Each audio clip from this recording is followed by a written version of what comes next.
All right. Oh, wait, one second. Let me turn off my fan.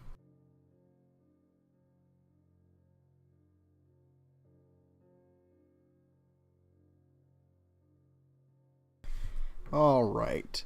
We are back now. Hello, everybody. Welcome back to this podcast, a close reading of the book of Matthew. This is going to be session number 17. We are coming along quite nicely, I would say. And I'm pretty happy with how the podcast has gone so far.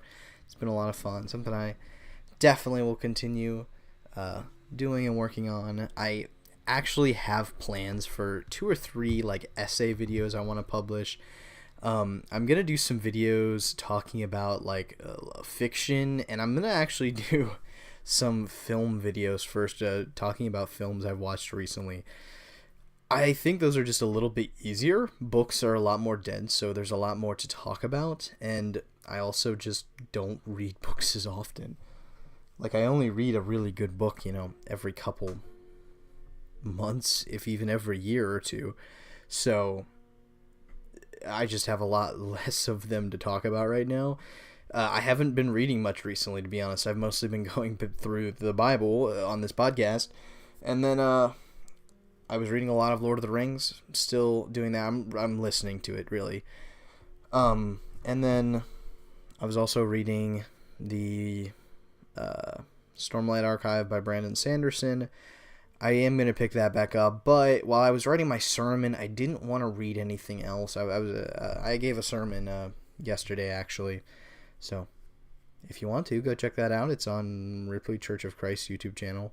But while I was working on that, I really didn't want to be reading a lot of other literature, because I get influenced very quickly by the literature, the style of writing that I'm reading and listening to while I write. So all of the last 2 or 3 weeks, whenever I was bored or something or wanted to relax, I would be watching, silly things or just listening to music and stuff. I watched a ton of Mario Kart videos the last 2 weeks, because I knew that if I was going to be reading or watching Lord of the Rings, my mind would be thinking about that the rest of the day, and then I wouldn't be able to concentrate on the sermon.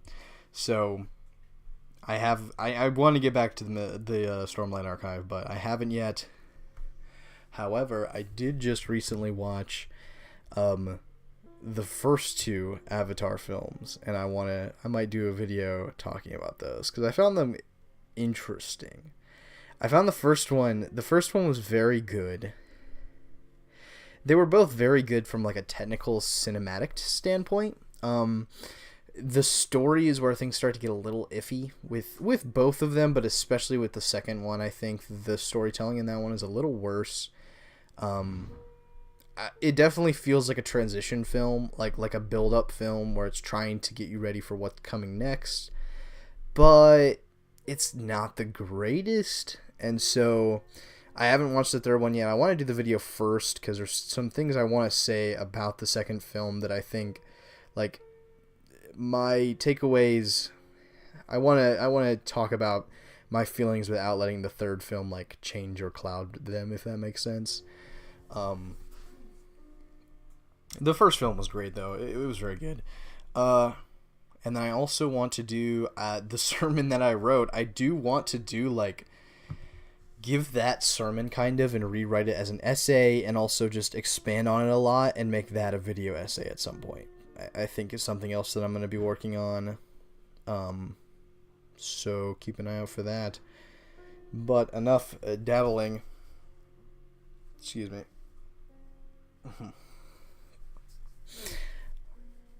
Let us get into this episode 17. Actually, one sec. One last thing I need to do.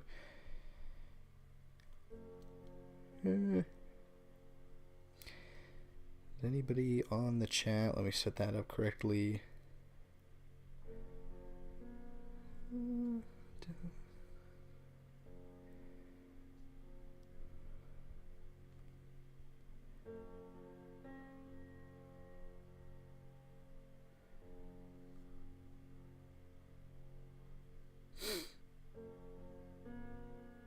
Sorry if this is taking a second.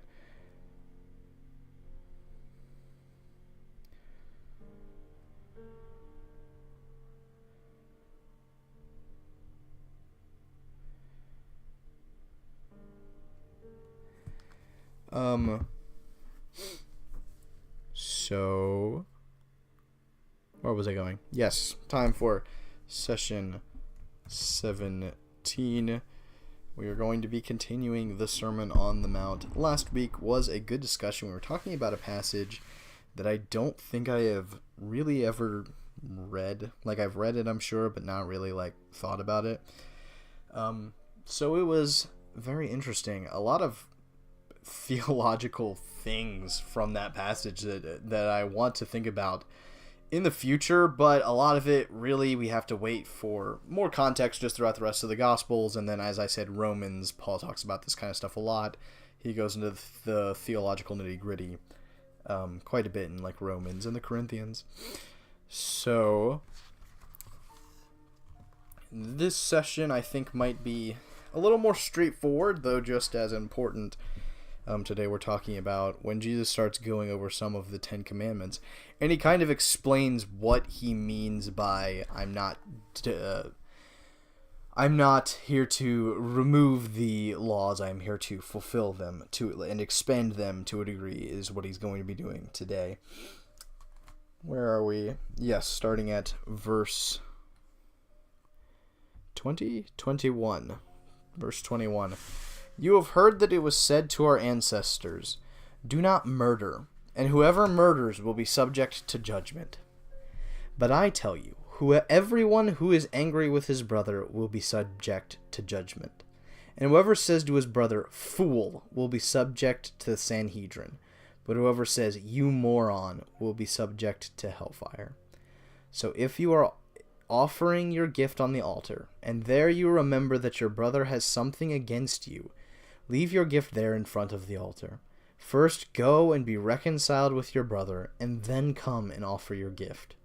Reach a settlement quickly with your adversary while you're on the way with him, or your adversary will hand you over to the judge to the officer, and you will be thrown into prison. I assure you, you will never get out of there until you have paid the last penny. All right. My nose just kind of got a little stuffy, so I'm a little short of breath right now. Sorry about that. Verse 21. So as we said, last week he was talking about, I have not come to remove the law, but to fulfill it. And we talked about that. And he ended by saying, if you are not more righteous than the Pharisees, you will never enter the kingdom of heaven. And then he instantly follows that up with this. Okay. Why is that the transition? It makes sense for multiple reasons. For one reason, he is telling you this is how he is not removing the law, he is fulfilling it. Because he's probably said some of these things before, like, oh, you people need to stop being angry at your brother. And they're saying, but that's not in the law of Moses, that's not a Jewish law. And he's showing them, no, it is. You're taking the Jewish law too literally, too much in your human understanding. You're not taking it from God's view. You're not looking at it from the heart, right? Is kind of what he's getting to. And that's one aspect, right? This is him fulfilling and expanding the law, right? Applying it to us now. And then it is also him showing you how you have to be more than the Pharisees. Because the Pharisees, I'm going to be honest, they probably did call each other fools sometimes, They probably got into arguments, in the Sanhedrin and stuff. I'm sure this kind of thing has happened. And he's saying that is like murder. That is how you need to be more than the Pharisees, is you need to be above this kind of thing. And so this is sort of the bar he is raising for us. You have heard that it was said to our ancestors. So this is one of Jesus' classical. This is like his go-to. This and parables are like Jesus' 1 and 2, his 1-2 punches, right? You have heard it said. So he will reference some scripture, and he will usually do 1 or 2 to kind of like add context and make his point clear. And makes sense. The people of that time, they would know these verses. It would be like somebody now, quoting just a really famous quote, like, you have heard it been said, every cloud has a silver lining, or something like that. That was lame, but it wasn't a great example, but you get what I mean. Or someone referencing, the Old Testament today, to a degree. And it's this sort of like, this is what was said to our ancestors. You have heard this. You all know this, right? You remember when God said to the ancestors, do not murder, and whoever murders will be subject to judgment. Do not murder would be the Ten Commandments. Whoever murders will be subject to judgment. There's multiple references for that as well. But I tell you, everyone who is angry... So, let's stop there. The but. You have heard that it was said to our ancestors, do not murder, and whoever murders will be subject to judgment. Jesus did a really wise thing in the way he laid out this part of his message. Something that I think a lot of pastors and writers forget to do today, and something that I myself have failed at before. He clarifies beforehand that what he is doing here is not heretical. Like, he is making sure you understand at the beginning. The but I tell you is not him saying the law was actually wrong and I'm going to tell you what's true. Right? He tells you well beforehand. Right? He explains that before he gets into this. I'm not here to destroy the law. Alright? And then he says, but I do need to talk about the law a little bit because you guys are kind of missing it. Right? And that is the right way to do it. This is what in like the novel author world we would call, foreshadowing, or like what I'm blanking on the word right now. There's the 3 P's. It's I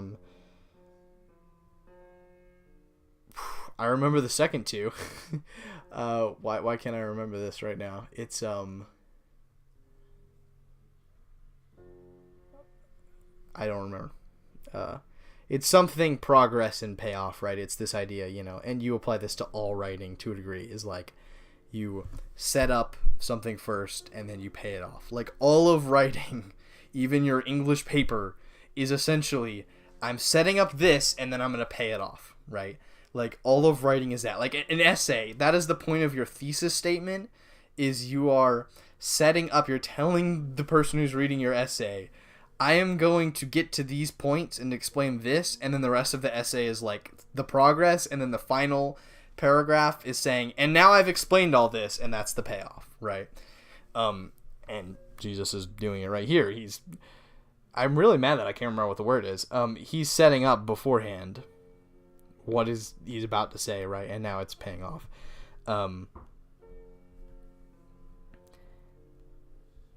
Which is good. You will notice that Jesus is a very good speaker. He understands how to give a message very well. So, let's continue.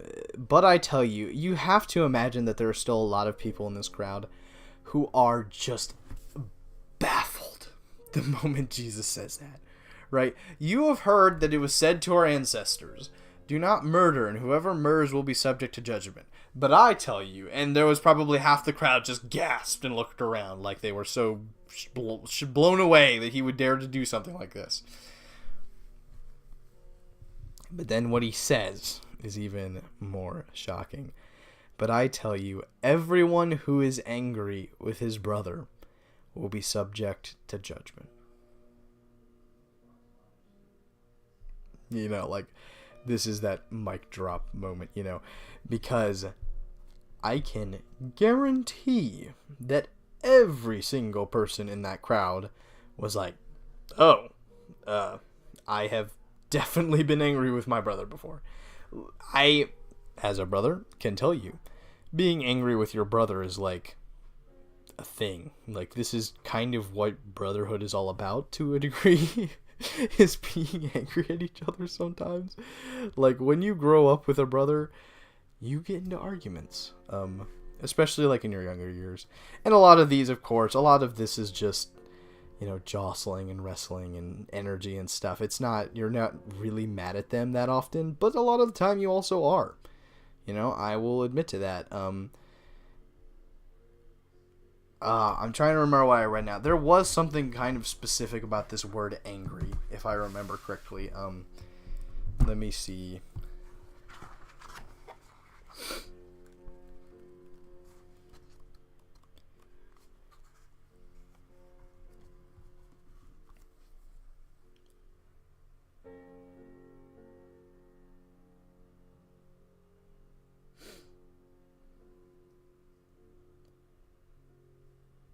Let me see. Okay, yes. So like the word used here is this commentary, the Wiersbe Bible commentary, by the way, writes the word he used in Matthew 5:22 means a settled anger, a malice that is nursed inwardly. Jesus described a sinful experience that involved several stages. So he is explaining all of these different stages of how this anger comes about, right, in the rest of this passage. But this isn't necessarily just a outburst of emotion. This is a malice, right? A deep settled anger when you are genuinely, when you genuinely hate somebody, okay? Right. As we'll see through the rest of the passage, he also talks about the other kinds of anger as well.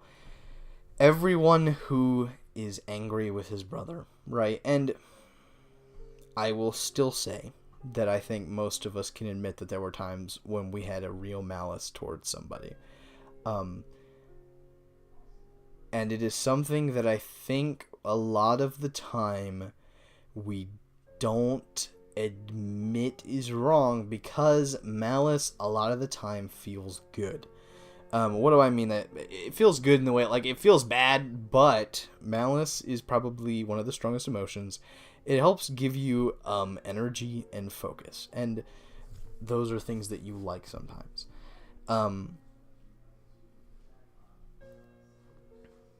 Another interesting point, the word his brother. Jesus does this a lot in the Gospels, I notice. He kind of sets up his church in a way.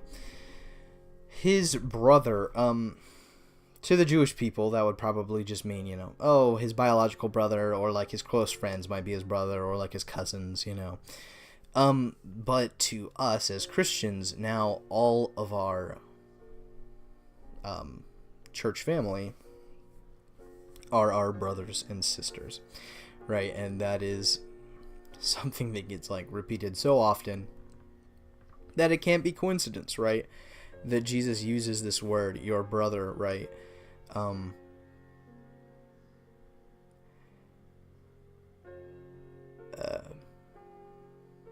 So it is also, a lot of the Gospels talk about this, you don't want to be sowing discord among the church. You don't want to be angry at each other. You are the church because you love each other.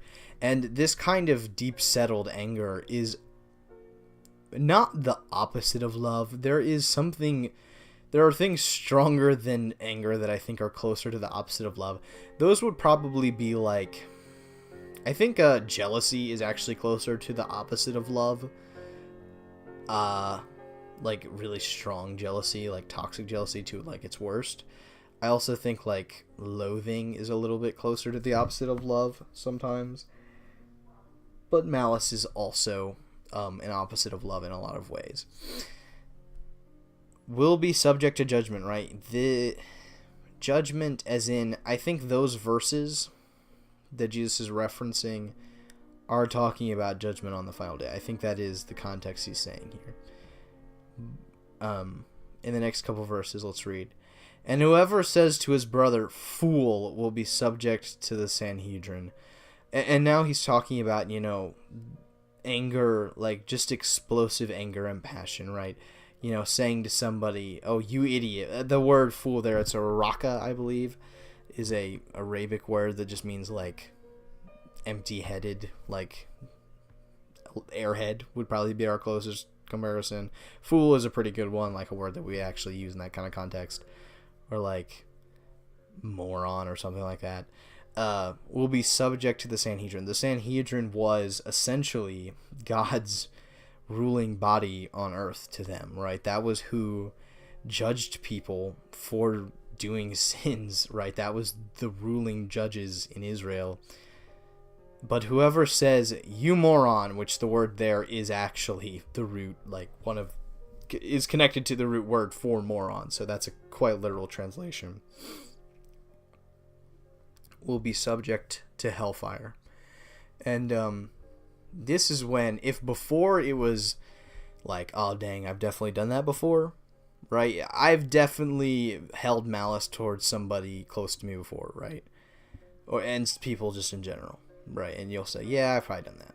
And then he says, but whoever says moron to somebody angrily will be subject to hellfire. And you say, okay, I guess we're all in hellfire, because I think all of us have said some pretty dumb things and mean things to other people when we're angry. And it is one of those things that I have been thinking about this recently, that I think there are some things that we assume are wrong that aren't necessarily. This is not one of them, right? Like, being mean to people and calling people names and things like that, degrading other people, is, like, Jesus objectively makes that a sin in this passage here. So if you are offering your gift on the altar, and there you remember that your brother has something against you, as in, like, you did something wrong to them that you haven't paid up, like you haven't reconciled with them, right? Or they just have a grudge against you because of something you've done. Leave your gift there in front of the altar, right? This is the amount of passion Jesus is talking about. Like, just leave the gift there, okay? And first do this, and then come back, right? That is how important this is, to be reconciled with people, to not hold grudges over a long period of time. And the answer is because grudges eat away at people and at relationships. I cannot tell you the amount of times that in my later years, after, maturing as a teenager and then, like, coming out of my teenage years, I mean, like, I still am a teenager, but you get what I mean. The amount of times where I've said to myself, dang it, I am so mad at the world and at myself that I haven't had an opportunity to apologize for something, because I did some stupid or terrible things, and now I've never had a chance to apologize for it, now that I know that those things were wrong. And, like, that's something that eats away at you. That is something that eats away at the other person, right? More than likely, if they remember it, that can ruin your relationship. And, like, it's just a lose-lose situation all the way around. And so, to function as the body of Christ, you have to reconcile with other people. You have to be okay forgiving each other and asking for forgiveness. And the important thing is, like, you're supposed to do that before you come back to God. It's the in the Lord's Prayer, forgive our debts as we have forgiven our debtors. Before coming to God, you need to first forgive yourself, right? And try to forgive other people and get forgiveness from other people. And then you come to God and you ask God for forgiveness, right? And that's the way that it works, right? That seems to be a pretty clear path, Then yes, forgiving is for your own peace. I think it is just as much as it is for the other person. There will be some times when you say you're sorry for doing something and the other person won't even remember. But it still matters, because if you remembered it, and God definitely remembered it, right? And so it's still important to ask for forgiveness from them and then forgiveness from God. There are a lot of verses in the New Testament that talk about this idea that we'll talk about more when we get to them. Then he transitions, right? Reach a settlement quickly with your adversary while you're on the way with him. What is he talking about? Adversary as in someone who is taking you to court, someone who is, like, fighting against you in some working of the law, who maybe you're owed debt to them or something along those lines. Reach a settlement with them quickly while you're on the way, or they will hand you over to the judge to the officer, and you will be thrown into prison. I assure you, you will never get out of there until you have paid the last penny. Did you catch it there? Did you catch it? Maybe I'm reading too much into this, and he is just trying to give us some practical advice here. But I can't help but notice how much this sounds like the way judgment, like, with God works. God gets compared to the judge very often. And hell does get compared to a prison. And that last thing, you will never get out of there until you have paid the last penny. It seems like a very strong warning for just a normal prison, right? And so it's this parallel of you need to find forgiveness with other people. You need to reach a settlement, right, with people here on earth, or their grudges against you will be the testament to the judge against your behalf when you go to heaven, when the last day comes, right, and you're before the judgment seat, and that on that day you will either be thrown into prison or brought to the dinner party, right, as one of Jesus' parables later calls it, and you will never get out until you've paid the last penny. Yeah, I think the parallel there is inescapable.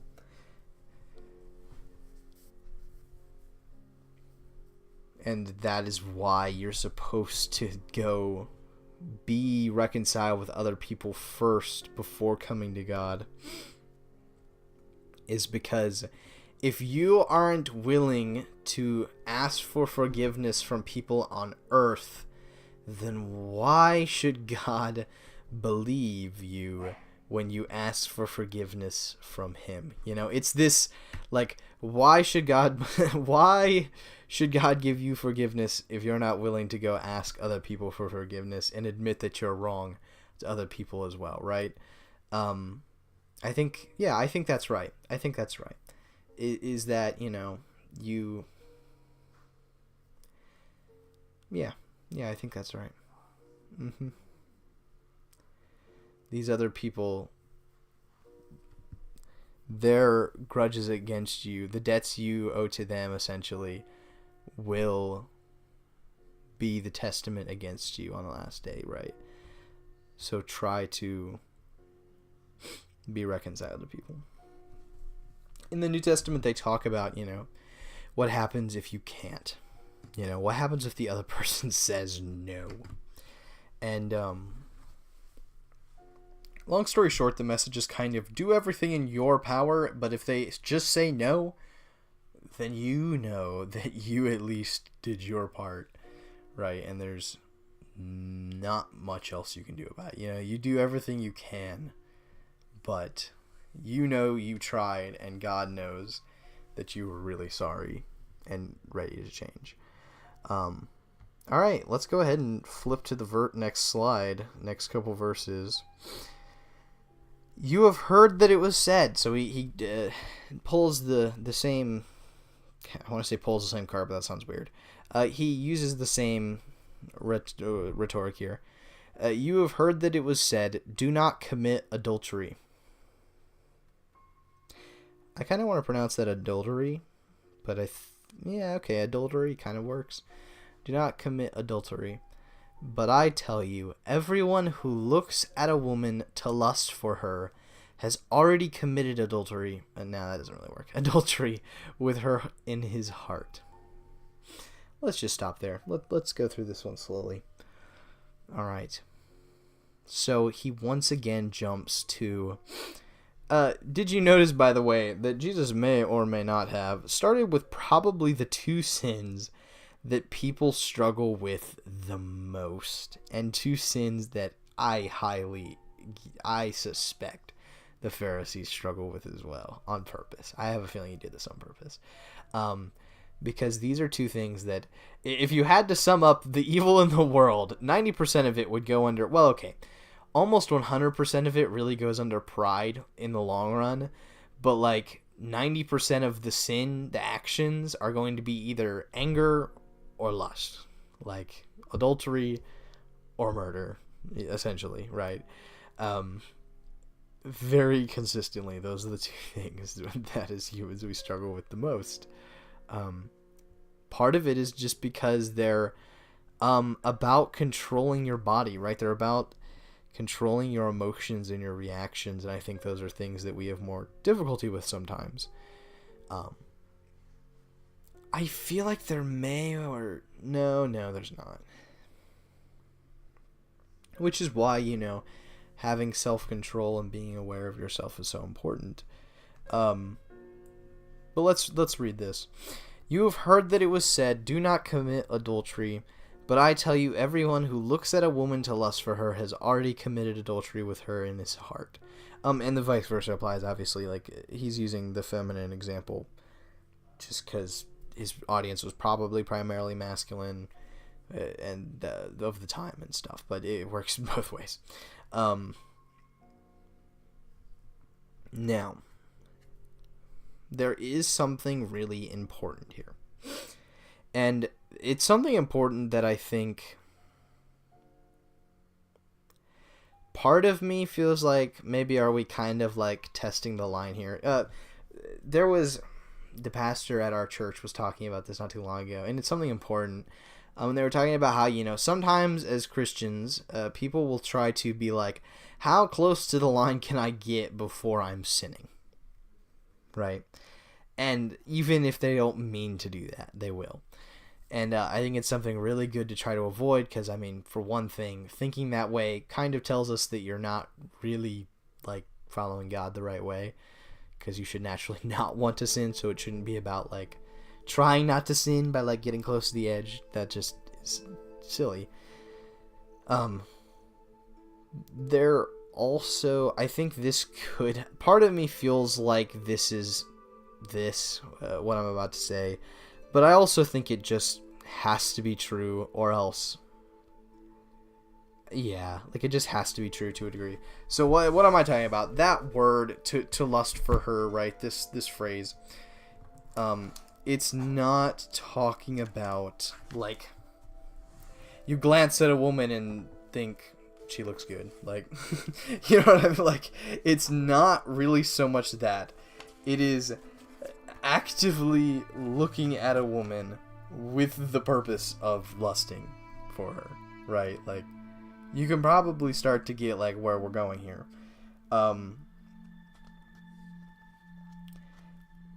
It's this purposeful action, right?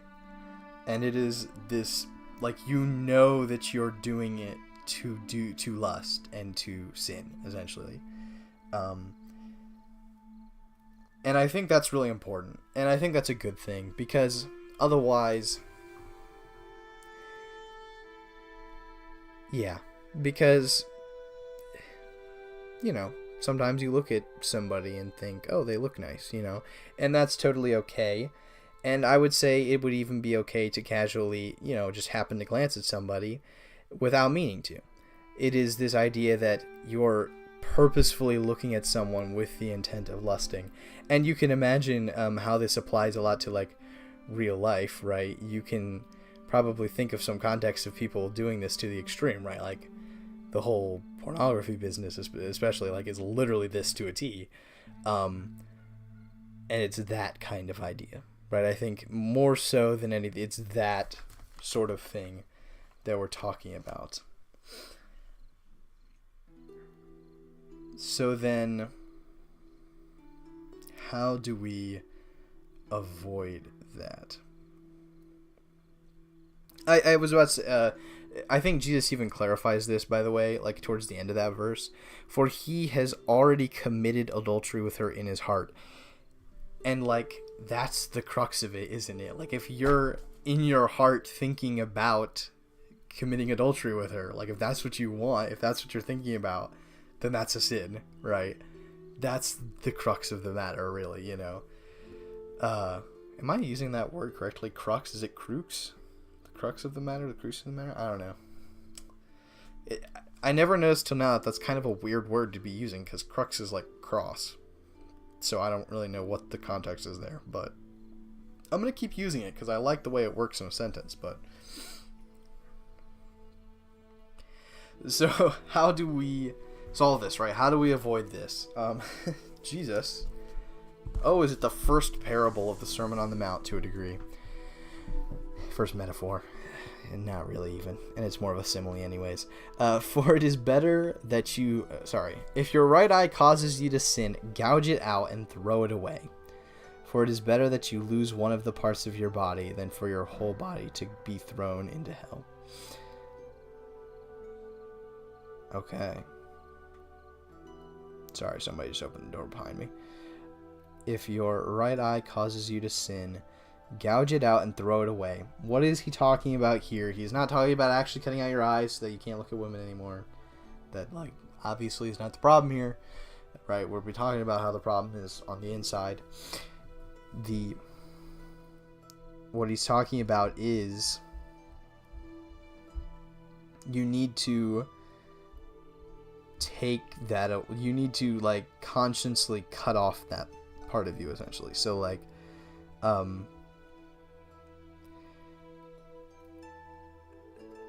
if, you know, being in this situation causes you to sin, gouge it out and throw it away.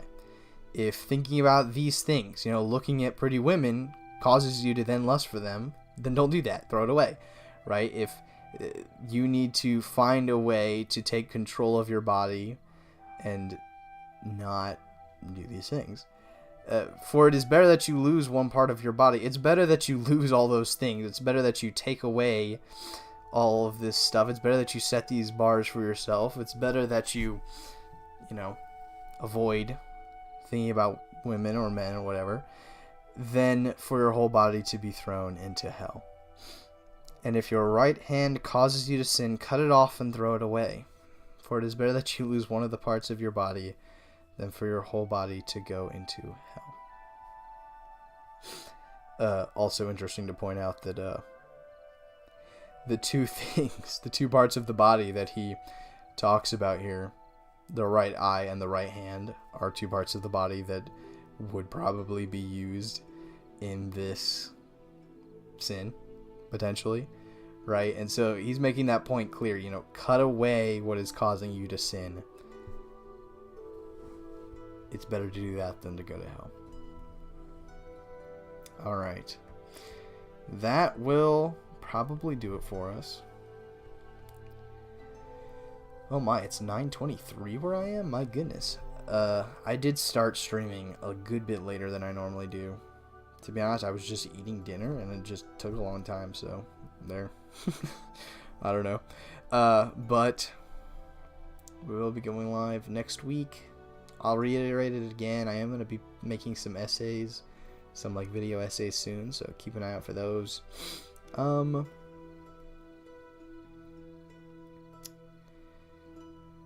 That's pretty much everything, to be honest.